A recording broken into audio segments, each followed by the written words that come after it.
오늘까지 제가 뉴스를 보니까 그 코로나19 확진자가 우리나라 총 51명이라고 그러는데 그 중에서 14명이 치료를 마치고 퇴원 조치를 받았습니다. 그리고 특별히 우리 옆 동네 별로 그렇게 멀지 않죠. 대구 경북 지역에서 특별히 그 대구의 신천지 대구교회에서 코로나19 환자가 발생했다는 뉴스가 오늘 있었습니다. 그런데 그 신천지 그분들이 신앙생활을 얼마나 거리로 하는가 하는 것들이 그들이 보냈던 문자에서 그들이 이제 지시했던 그 성도들에게 지시한 내용을 보면 잘 알 수 있습니다. 교회 와서 예배 안 드렸다고 얘기하고 밖에 가서 그러니까 자기 교회하고는 상관없는 걸로 얘기하라고 그렇게 주문을 했더라고요.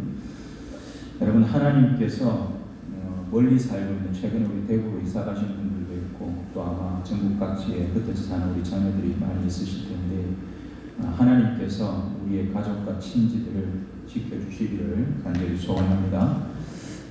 우리가 믿음이 있다고 하는 것은 무대포로 나는 괜찮다 그렇게 하고 사는 것을 얘기하는 것은 아닙니다. 지금 상황에 맞는 적절한 주의와 대처가 있어야 하겠습니다.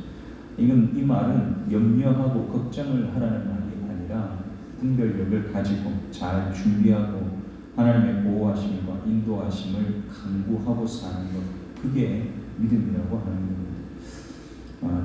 제가 지난주에 피장파장이라 그런 말씀을 드렸습니다. 피장파장, 그게 뭐냐? 모든 사람이 율법의 엄격한 요구 앞에서는 다 실패자가 되었습니다. 단 한 사람도 율법의 요구를 충족시킨 사람이 없었습니다. 그래서 조금 잘나 보이는 사람이랑 많이 못나 보이는 사람이랑 똑같다. 피장파장이다. 그런 말씀을 드렸습니다. 모든 사람, 어떤 사람이라 할지라도 그 사람이 가진 실력이나 인격과 상관없이 모든 사람은 하나님 앞에서 죄인이다. 그게 성경의 얘기입니다.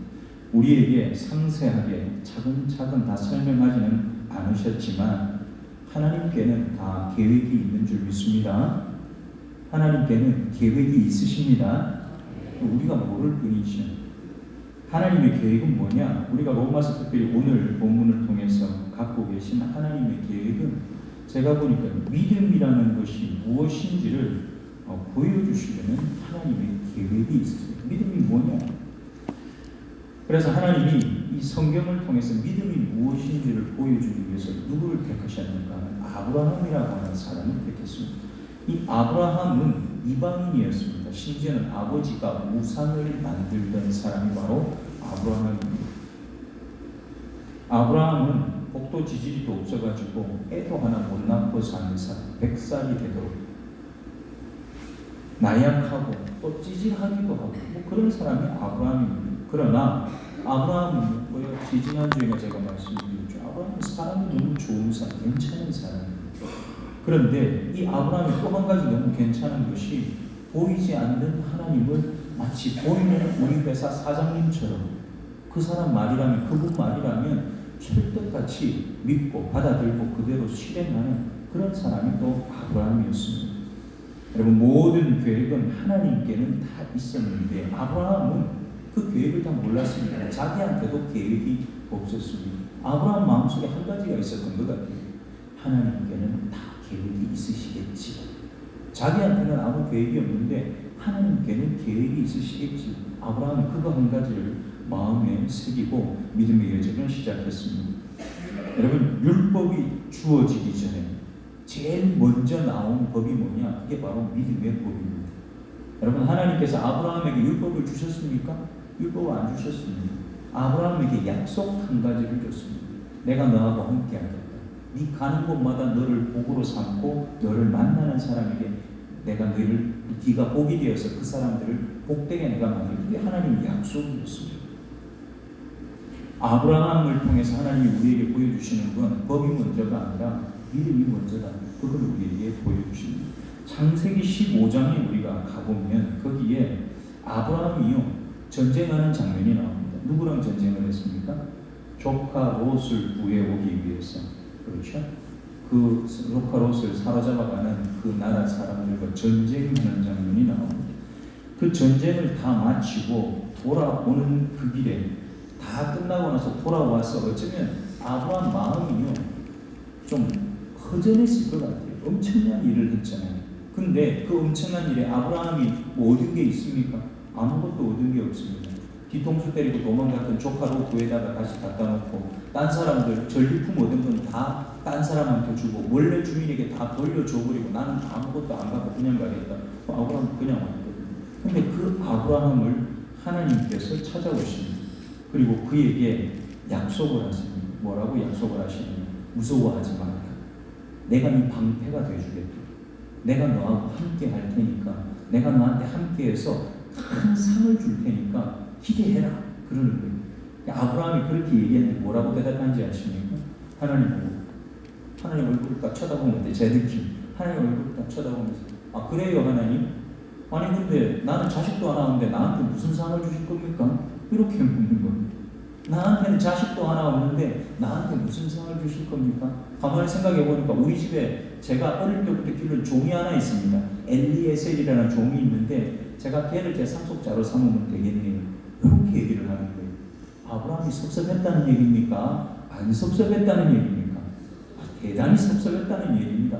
나는 하나님 믿고 다 버리고 그 먼 길을 그냥 목숨을 걸고 나는 쫓아다녔는데 하나님 나한테 뭐 자식도 하나 안 주면서 나한테 무슨 상을 주신다는 겁니까? 아브라함 마음이 그런 거예요. 거기다가 하나님이 이렇게 얘기를 하십니다. 야 아브라함아, 네 몸에서 나는 자가 네 후손이 되지 딴 데서 데리고 오는 애들 그것 갖고는 안 돼. 하나님이 그렇게 약속을 하십니다. 그러면서 아브라함 손을 잡고 밖으로 나갑니다. 바라보면서 하늘의 별 쭉 봐. 우리 생초에 밤에 하늘의 별 보면 별이 많습니까 적습니까? 엄청 많습니다. 그 별을 보면서 우리 저 하늘의 별 한번 세봐라. 아브라함이 하늘의 별을 어떻게 세요? 그 별을 쳐다보고 있으니까 봤지? 네가 저 하늘의 별처럼 네 후손들이 저 하늘의 별만큼 셀 수 없을 만큼 내가 만들어줄게. 근데 희한하죠. 조금 전까지 섭섭했던 아브라함 마음이 손잡고 나와가지고 별 보여주고 내가 저 별처럼 이 자식을 많게 하겠다. 그 말 듣자마자 아브라함이 무슨 마음이 생겼느냐. 아 그렇게 되겠구나. 믿습니다. 이 마음이 생긴 거예요.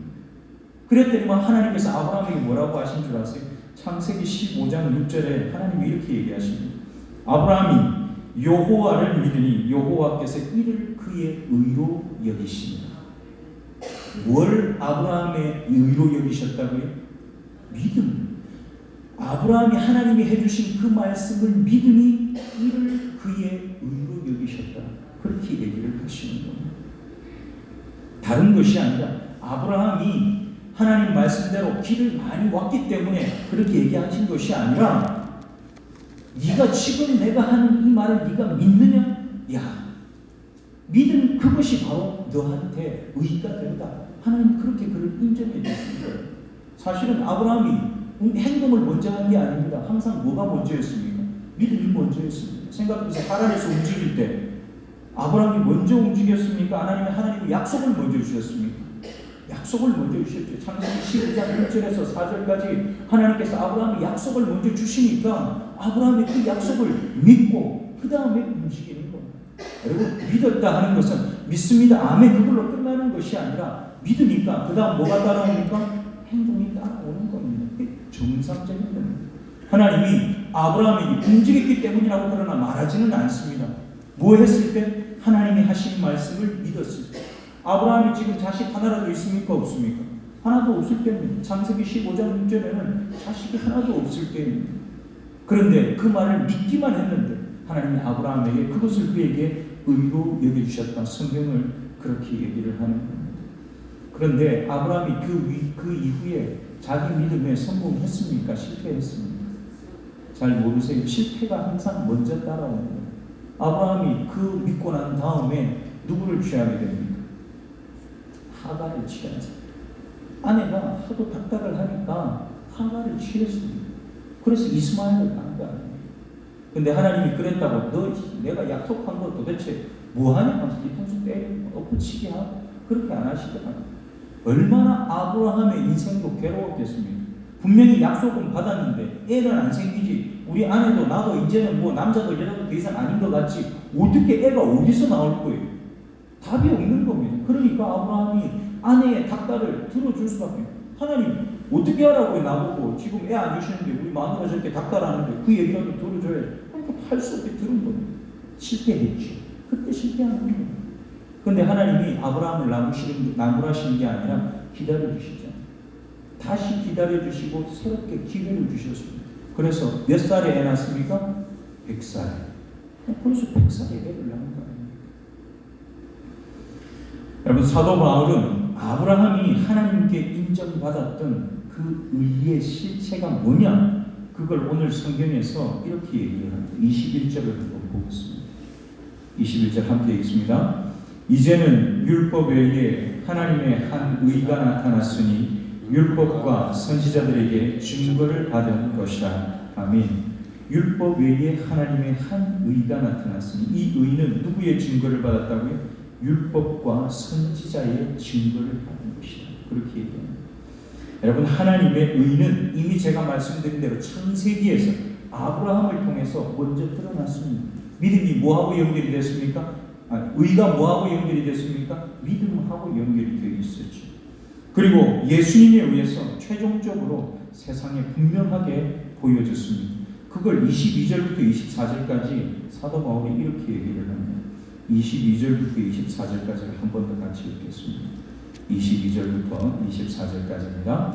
곧 예수 그리스도를 믿음으로 말미암아 모든 믿는 자에게 미치는 하나님의 의인이 차별이 없느니라. 모든 사람이 죄를 범하였음에 하나님의 영광에 이르지 못하더니 그리스도 예수 안에 있는 속량으로 말미암아 하나님의 은혜로 값없이 의롭다 하심을 얻은 자 되었느니라. 아멘. 우리 중에 누구도 율법으로는 의로워질 수 없습니다. 우리가 한 걸로는 의롭다고 인정받을 수 없다 그 말입니다. 이 땅의 모든 인간은 하나님의 영광에 이르지 못하는 죄인들이라 분명히 성경이 그렇게 얘기합니다. 그러나 오직 예수님 안에 있는 속량하심, 그분 안에 있는 용서, 그것을 믿는 자에게 하나님이 값없이 은혜로 의롭다 하심을 주신다 그렇게 얘기를 하십니다.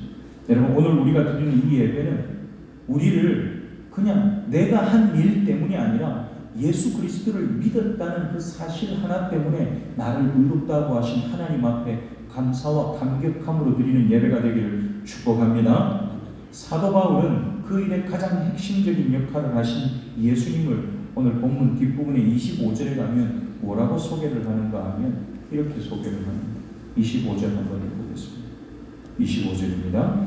이 예수를 하나님이 그의 피로써 믿음으로 말미암는 화목제물로 세우셨으니 이는 하나님께서 길이 참으시는 중에 전에 지은 죄를 간과하심으로 자기의 의로우심을 나타내려 하심이니. 아멘. 예수 그리스도를 무엇으로 세우셨다고 얘기하십니까? 화목제물로 세우셨다고 얘기하죠. 화목제물. 누구하고 누구의 화목제물입니까? 우리와 하나님 사이의 화목제물. 하나님 앞에 죄인으로 있는 저와 여러분 그 사이에서 예수 그리스도가 화목하게 하는 제물이 되셨다. 그렇게 얘기를 합니다.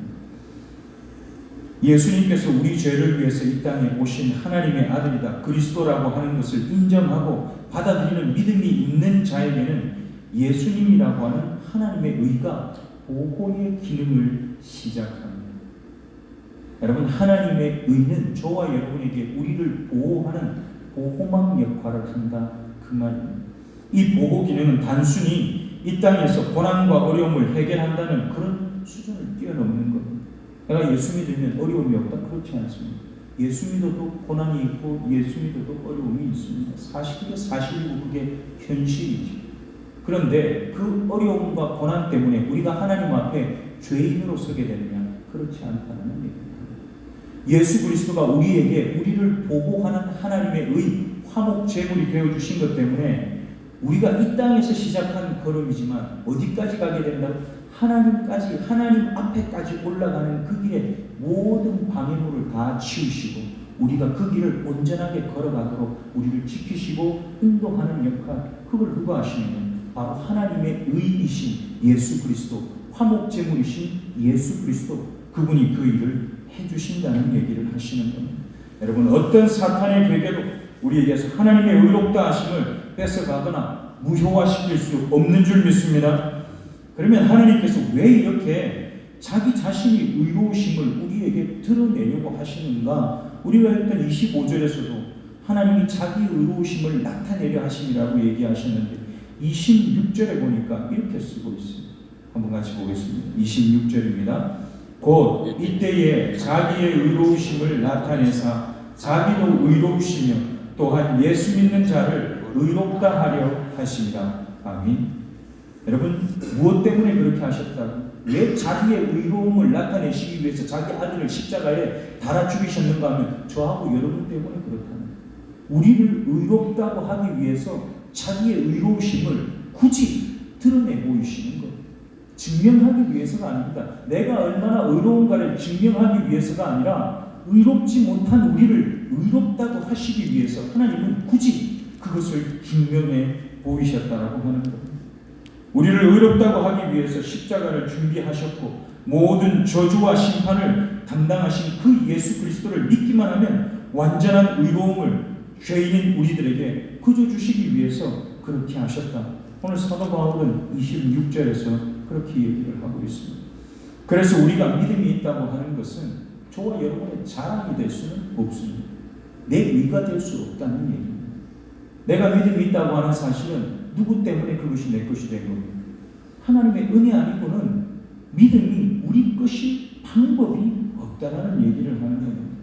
은혜 아니면 결코 있을 수 없는 그 일이 저와 여러분에게 일어났다. 그게 오늘 이 자리에서 내가 믿음이 있는 사람입니다. 스스로 그렇게 생각하고 예배하는 이 자리가 바로 그 은혜의 자리, 기적 같은 은혜의 자리라고 하는 겁니다.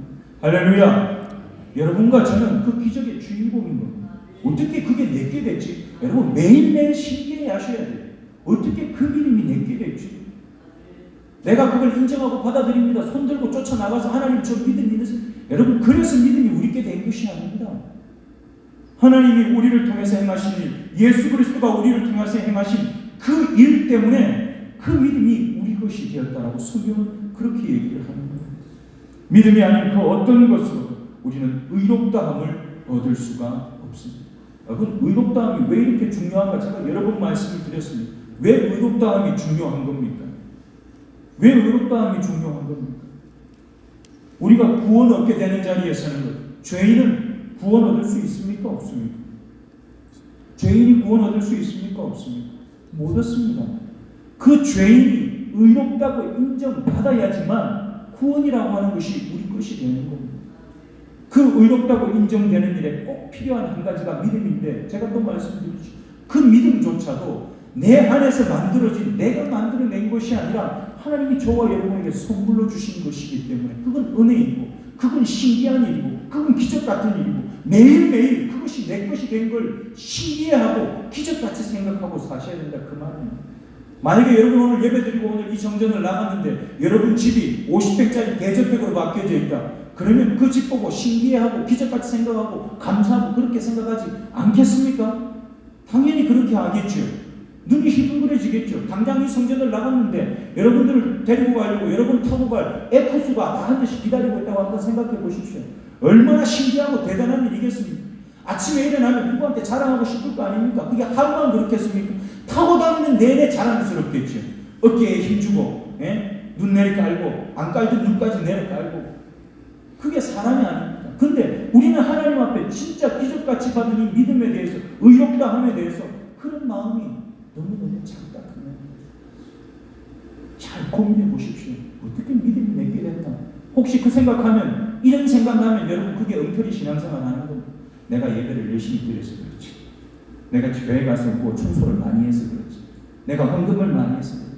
여러분 그런 생각이 나면 그다 틀린 신앙생활이라고요. 그게 믿음의 시작은 저와 여러분에게 있는 것이 아니라 누구에게 계시냐면 하나님으로부터 시작되어서 우리에게 온 줄 믿습니다. 그게 믿음입니다. 27절과 28절을 한번 보십니다. 그래서 사도 바울이 이렇게 얘기를 하는 겁니다. 두 절 같이 읽습니다. 27절과 28절입니다. 그런즉 자랑할 때가 어디냐? 있을 수가 없느니라. 무슨 법으로냐? 행위로냐? 아니라 오직 믿음의 법으로니라. 그러므로 사람이 의롭다 하심을 얻는 것은 율법의 행위에 있지 않고 믿음으로 되는 줄 우리가 인정하노라. 아멘. 여러분, 우리가 율법을 깨달아서 알고 지키고 거룩하게 살아서 의롭다고 인정받는 것이 아니라 예수 그리스도를 믿음으로 의롭다고 인정받은 사람들인 줄 믿습니다. 근데 우리가 그렇게 되면 특권이 우리에게 하나 생깁니다. 특권. 어떤 특권이 주어지는지 아십니까? 수요일 저녁에 날씨도 조금 그시기하고 그냥 집에서 라면 하나 끓여 먹고 재밌는 TV 나오면 그거 보고 있으면 제일 좋은데 그게 좋게 보이지 않고 굳이 얼굴도 닦고 손도 닦고 밥도 일부러 일찍 먹고 이 자리에 와서 예배 드리는 이것이 구원받은 백성 의롭다함을 일컬음 받은 저와 여러분의 특권인 줄 믿으시기 바랍니다. 가장 큰 특권입니다. 의롭다고 인정받은 그 사람의 특권은 또 뭐냐? 그게 거룩해지는 삶을 사는 특권이 우리에게 주어지는 겁니다. 거룩하게 살아서 믿음이 있다고 인정받는 것이 아니라 믿음이 있기 때문에 그 믿음을 따라서 내가 거룩하게 살 수 있는 사람의 삶을 사는 것, 그게 우리가 누리는 특권입니다. 그러므로 하나님의 백성이 되는 기준, 내가 어떤 가문의 자손이냐, 어떤 실력의 소유자냐, 어떤 성품을 가졌냐, 얼마나 많이 교회에 기여했느냐, 그런 것에 의해서가 아닙니다. 어떤 종류의 인간이든지 상관없이 내가 예수 그리스도를 믿으면 그 자격이 저와 여러분에게 주어지는 겁니다. 그것을 정하시는 분은 오직 한 분, 하나님이시다. 오늘 본문 29절에 30절에 사도 바울이 그래서 이렇게 얘기를 하는 겁니다. 다시 한 번 더 보겠습니다. 29절과 30절입니다. 하나님은 다만 유대인의 하나님이시냐 또한 이방인의 하나님은 아니시냐 진실로 이방인의 하나님도 되시느니라. 할례자도 믿음으로 말미암아 또한 무할례자도 믿음으로 말미암아 의롭다 하실 하나님은 한 분이시니라. 아멘. 우리에게 한 가지 문제가 많습니다. 그러면 도대체 율법은 뭐 하는 데 쓰는 거냐? 제가 이미 다 말씀드렸습니다. 율법은 뭐 하는 데 쓰는 거냐? 여러분, 예수님을 믿음으로 의롭다고 인정받은 사람이 거룩하게 살아가는 기준, 그게 바로 율법입니다. 그게 우리가 걸어가는 길을 나타내는 이정표고 지도입니다. 그걸 봐야 구원받은 사람은, 하나님 백성은 이렇게 살아야 되는 거구나, 그걸 알 수가 있는 겁니다. 하나님 말씀 속에 있는 그 율법적 기능이 저와 여러분을 거룩한 백성답게 살게 만드는 그 특권을 남한테 양보하지 않고 내 걸로 누리게 하는 그 기도가 된다는 얘기를 하시는 겁니다. 31절, 그래서 사도 바울이 이렇게 얘기했습니다. 마지막 절 한 번 더 같이 보겠습니다. 31절입니다. 그런즉 우리가 믿음으로 말미암아 율법을 파괴하느냐? 그럴 수 없느니라. 도리어 율법을 굳게 세우느니라. 아멘. 그래서요, 믿음은 율법을 파괴하는 게 아닙니다. 나 믿음 있는데 율법 갖다 버려, 그게 아니라 그 말입니다.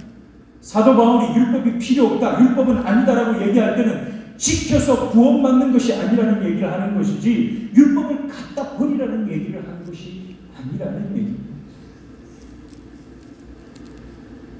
믿음이 있는 사람에게는 율법을 파괴하는 것이 아니라 오히려 그 율법을 더 굳게 세우고 율법을 더 아름답게 만드는 삶이 우리의 믿음으로부터 시작되는 줄 믿습니다. 믿음이 우리에게 하나님의 법을 행할 수 있는 자격과 의지와 실제적인 힘을 제공하기 때문에, 여러분, 믿음이 있는 사람은 하나님이 우리에게 주신 율법이라고 하는 것, 우리에게 보이시냐, 너 길 오른쪽 그 길이 아니라 내가 너한테 제시하는 중앙에 있는 조금 좁게 보이는 이 길이다라고 보여주실 때에 그 길을 갈 마음이, 그 길을 갈 의지가, 그 길을 갈 수 있는 능력이 믿음으로부터, 하나님께서 우리에게 허락하신 믿음으로부터 저와 여러분에게 제공되는 줄 믿습니다. 그래서 믿음 있는 사람은 그 길을 가야 하고 가게 되고 넘어져도 다시 일어나서 그 길을 걷게 되는 겁니다. 여러분, 대한민국 국민, 대한민국에 사는 사람이 대한민국 법을 지켜야 하는 의무가 있는 거 아닙니까? 우리는 브라질에 사는 사람에게, 브라질 국민에게 왜 한국법 안 지켰냐고 우리 뭐라고 하는 사람이 있습니까? 정신 나간 사람이죠. 여러분, 혹시나 대한민국 사람인데 대한민국이 아니라 저기 미국에 가서 사는 사람이 있다고 칩시다. 우리 국적을 포기하지 않았습니다. 그러면 그 사람은 그 그 미국에 살거나 다른 나라에 살고 있음에도 불구하고 우리 대사관에 의해서 우리나라 국민으로서 보호받을 수 있는 그 권리가 그 사람에게 있습니까? 없습니까? 있습니다. 그게 자격이라고 하는 겁니다. 저와 여러분이 믿음이 있다고 하는 것은 내가 천국에 살아야 되는데 우리 천국에 안 살잖아요. 여기에 파견 나와 살잖아요. 파견 나와 사는 이 자리에서 누가 우리를 지키십니까? 하나님이 우리를 지키시는 거예요. 우리는 파견 나와 살고 있지만 나는 하나님 나라 백성이니까 누구에게 도움을 구하는 겁니까? 하나님께 도움을 구한 권리가 저와 여러분에게는 주어지는 겁니다. 하나님의 백성이 된 사람이 하나님 나라의 법을 지키고 살아야 할 책임과 의무가 있는 겁니다. 하지만 우리는 단순히 책임과 의무로만 그걸 지키는 사람들이 아닙니다. 백성이니까 단순히 책임과 의무로 그게 아니에요. 그거 훨씬 넘어서는 거예요.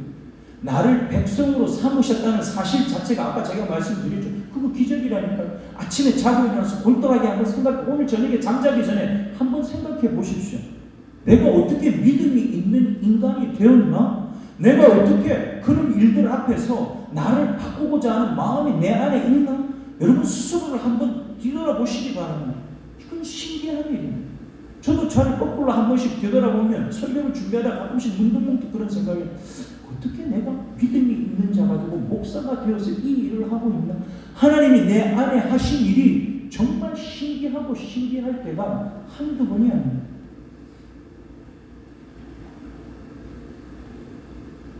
여러분 거기에는 불가능한 일이 기적적으로 나에게 일어난 것에 대한 감사와 감격이 있기 때문에 그런 겁니다.